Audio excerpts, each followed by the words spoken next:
yung hagdanan. Ito yung second floor. Yan, butas na yan, no? Butas-butas na. Yan, ito yung pinakataas. Yan, nasa 3 meters, 2.5, parang gano'n. Ayan siya. Grabe. Ito yung barangay 208. Tumba na yun. Malapit na matanggal yung ano. Yun, tanggal na mga kaibigan. Bigat yan. Yan, ito na yung barangay 272. Kung makikita natin dito, wala na. Wala nang nakatayo. Ano na lang, mga bato na lang yung naiwan dito. Mga bato na lang.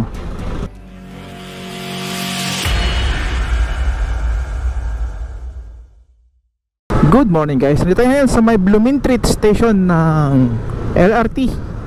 At ngayong araw ay dadaanan natin yung barangay hall. Tatlong barangay hall to dadaanan natin. Yung barangay 208 dito lang sa may unahan, and then yung barangay 313 tsaka 272. Tingnan natin. Tatlo padaanan natin. Let's go, let's go. Bale, ito yung mga barangay hall na itinayo sa bangketa. Kaya pinapagiba to ni Yorme kasi hindi sila sumunod sa batas eh. Kaya tingnan natin kung ano na to, ano nangyari.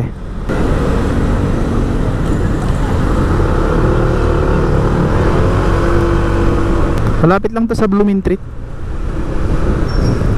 Itong ginagiwang barangay hall dito. Ito yung una na pasadahan natin. Tapos sunod natin yung barangay 313 dun sa may Santa Cruz. Tapos yung panghuli yung barangay 272. Ito na, ito yung barangay hall na nga, maano nga, sinakop na yung ano, bangketa tsaka kalsada.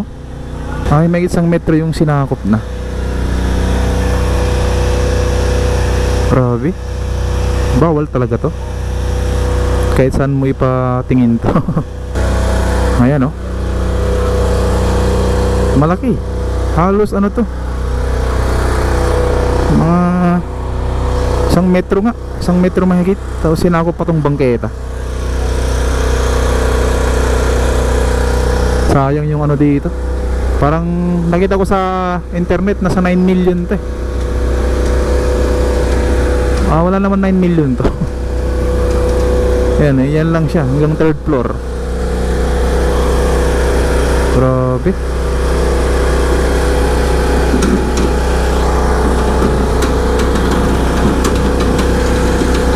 Ganito na dito mga kaibigan. Ito yung barangay ano barangay 208 o 208.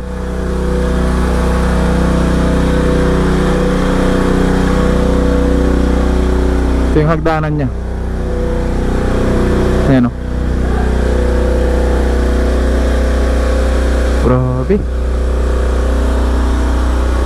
Ito yung 9 million na barangay hall mga kaibigan.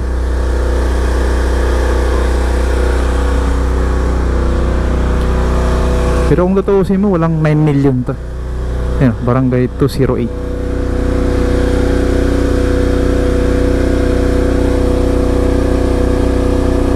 Tapos mayroon pang court dito sa gilid dati. Tinanggal na itong court dito.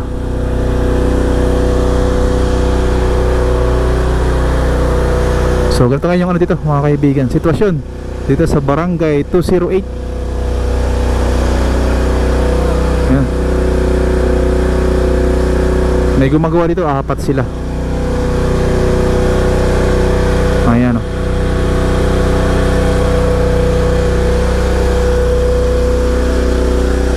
Meron daw tong ano, napanood ko sa video, meron tong ano, parang daycare center sa loob.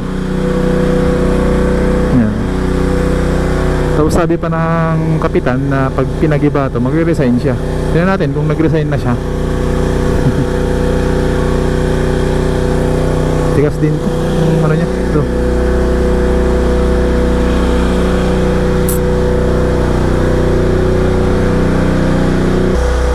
Meron silang tinatanggal dito, itong pinaka ano niya, beam. Nandiyan, oh, yung beam niya. Masabit kasi itong ano, kuryente. Parang nilagyan na lang siya ng ano, oh, daanan ng kable. Ayan, oh. Kawawa yung kable dun, oh, sa pinakataas. Ayan. May itayo lang tong ano, tong sa gilid niya. Ito yung kable niya, oh. Yan. Dumaan sa may gitna. Tapos yan, oh, inangat lang nila dun papunta dun sa poste. Tingnan natin to. Diyan lang tayo sa may hagdanan. Yan, ito yung lapad niya. Malapad din. Kaya lang sinakit niya itong bangketa, tapos dito nag-extend pa siya dito sa kalsada. Yan.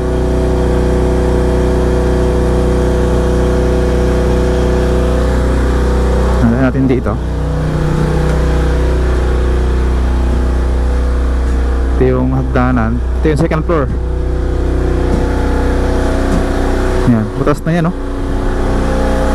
Butas-butas na.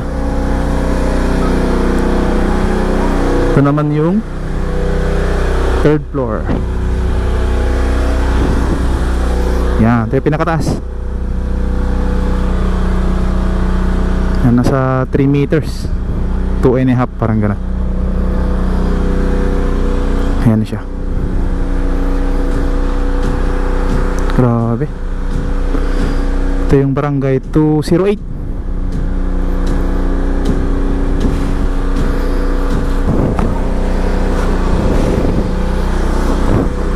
Alright, baba na tayo.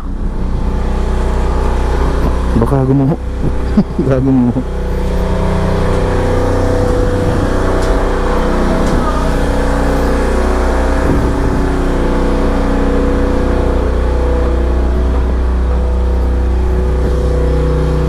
Right, sunod naman natin yung barangay 313.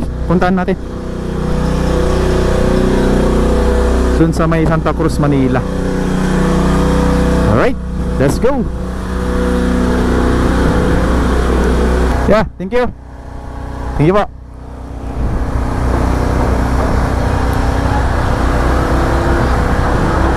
Next natin yung 313. Puntahan natin. Let's go. Yan, ito naman yung barangay 313 dito sa may Santa Cruz, Manila. Ito na siya. Wala na yung second floor nya.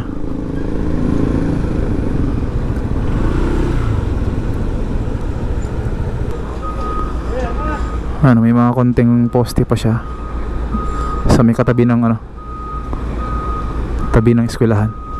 Ito, Arellano High School to.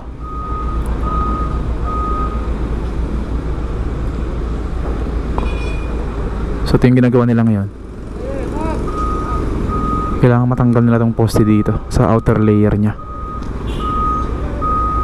Yan. Ito ngayon yung ano dito, sitwasyon, mga kaibigan. Ito yung ground floor nya. Ayan, o. Giba na itong 19 million na barangay hall, itong barangay 313, mga kaibigan. Hindi tayo pwedeng umakyat, hindi kaya kanina dun sa barangay 208. Nakakyat tayo dun kasi konti lang gumagawa dun. Ngayon ay hindi tayo makapasok dyan. Ayan, bawal. Tinanggal na pala yung ano niya, pinakasemento dun sa may pinakapuno. Tapos dito ay naasetilin yung mismong bakal niya. Ayan, o. Sige, para matanggal na. Talagang minano-mano to, mga kaibigan, kasi hirap nga naman yan. Ang tibay, lalaki ng mga bakal niya. Grabe. Mas dun, binabakbak na dun,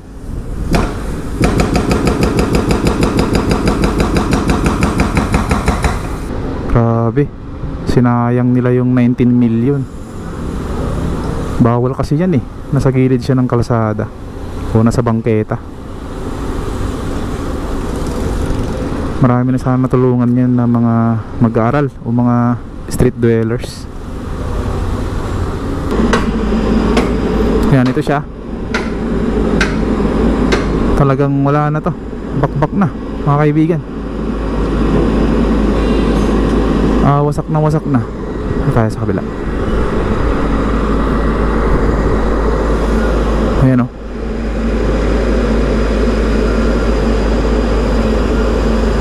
Wala na yung pinakataas niya. Hanggang ano kasi yan eh, 4th floor. Mayroon siyang penthouse, yun yung pinaka 4th floor niya. Pero ngayon wala na. Ground floor na lang, naiwan mga kaibigan. Yan yung pinaka gate sa may gitna niya. Yung gate na yun oh. Gate niya ng eskwelahan. May pinaka gitna. Yan yung wala ng ano, pinaka flooring niya sa taas.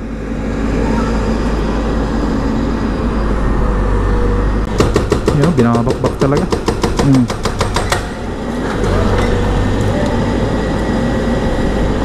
Tinatanggal nila yung parang semento sa ano, pinakabakal niya, sa may beam. Sa kanila ina-acetylene. Dapat 2 o 3 yung mag ano diyan, acetylene para medyo mabilis. Yan, binabanatan siya ng ano, jackhammer na malaki.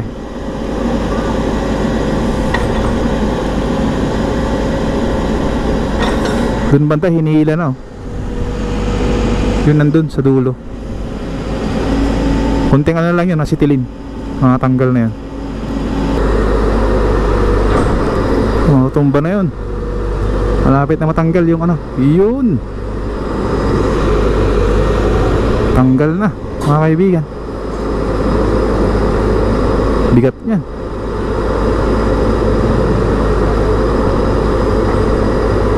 Okay, 1 down. Meron na lang 8 na lang yan, naiwan na pinakaposte niya taas sa may 2nd floor.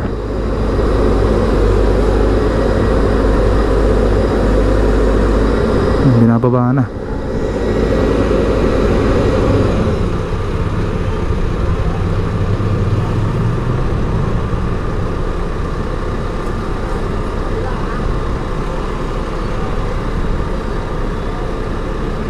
Yan, tanggal na dito yung isa, yung isang poste niya. So ang naiwan dito 8 na lang. 2, 4, 6, 8, 8 poste.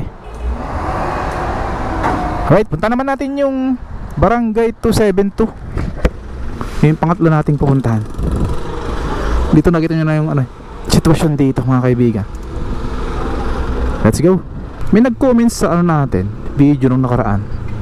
Marami daw dito mga street dwellers sa may gilid. Meron nga dito, dami, bangketa rin yan.